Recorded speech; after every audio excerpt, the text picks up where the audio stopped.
Quel est le point commun entre une chasse au mammouth réussie, Neil Armstrong qui marche sur la Lune et l'assurance maladie? Et bien tout ça, ça n'a été possible que grâce à la coopération. Et on va voir que c'est le grand principe du vivant et donc de société humaine. Bonjour à tous, je m'appelle Louis, je suis doctorant en biologie et aujourd'hui j'ai besoin de vous parler d'évolution et de coopération. On va commencer ce sujet donc avec Charles Darwin, qui a fait un tour du monde pendant 5 ans. Il a découvert des tas d'êtres vivants et il en a déduit qu'ils avaient évolué, c'est-à-dire qu'ils se sont adaptés à leur environnement. Par exemple, le phasme, qui ressemble à une brindille, qui lui permet de se camoufler de ses prédateurs, ou bien encore les différentes couleurs de peau des êtres humains qui leur permettent de s'adapter aux doses ultraviolets qu'ils reçoivent du soleil. Donc ces évolutions, elles ne sont pas apparues d'un coup, mais par plusieurs petites touches.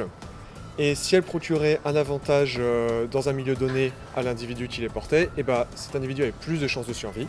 Et donc au fur et à mesure, ces modifications sont transmises de génération en génération pour créer de nouvelles espèces. C'est le principe de la sélection naturelle, c'est-à-dire que c'est le plus adapté qui survit et pas le plus fort. Cette évolution, elle existe aussi au niveau culturel. Par exemple, on a vu des babouins qui apprenaient à laver leur nourriture et qui transmettaient cette connaissance au sein de la tribu, parce que c'est quand même plus agréable de manger de la nourriture propre. On trouve ça aussi évidemment chez les humains, par exemple avec les Inuits qui ont 30 mots différents pour décrire la neige, ou bien encore chez les Français qui adorent boire du vin en mangeant du fromage. Cette sélection, elle se base donc en partie sur la compétition. Par exemple, j'échappe à mon prédateur ou alors j'exploite mieux mon environnement qu'une autre espèce. Mais elle se base aussi et surtout sur la coopération. Par exemple, les plantes ne pourraient pas pousser sans champignons dans le sol. Elles ont même tendance à s'entraîner entre elles. Les fourmis, qui sont les insectes les plus répandus sur Terre, ont poussé la coopération à tel point qu'elles partagent même des tâches de reproduction. Même les bactéries s'entraînent entre elles. Quand elles sont dans des conditions difficiles, elles forment ce qu'on appelle des biofilms où elles s'entraînent mutuellement.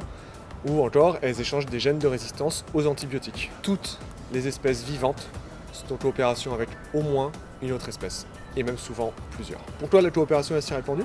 C'est parce qu'elle permet de mutualiser les ressources et les connaissances, et donc d'augmenter les chances de survie du groupe et des membres qui le composent. Si on prend l'exemple du début chez les humains, si on mettait les chasseurs du néolithique en compétition, ils seraient tous butés un par le mammouth, et au final, toute la tribu crèverait de faim. Alors que si ils coopèrent entre eux, ils arrivent à tuer le mammouth, et donc à nourrir tout le monde. Donc, tout le monde est content, sauf le mammouth bien entendu. Cette coopération entre les individus et les groupes, comme par exemple les groupes de chasseurs au néolithique ou aujourd'hui les assurances sociales et les coopératives de consommateurs par exemple, cette coopération elle est à la base du vivant et des sociétés humaines. L'oublier, c'est réduire ses chances de s'adapter à un environnement changeant et donc augmenter les risques de disparaître. Donc pensez-y et coopérez, entraidez-vous. N'essayez pas d'être le meilleur, de battre tout le monde, d'être en compétition, mais plutôt entraidez-vous car vous aurez toujours plus à y gagner en coopérant avec les autres.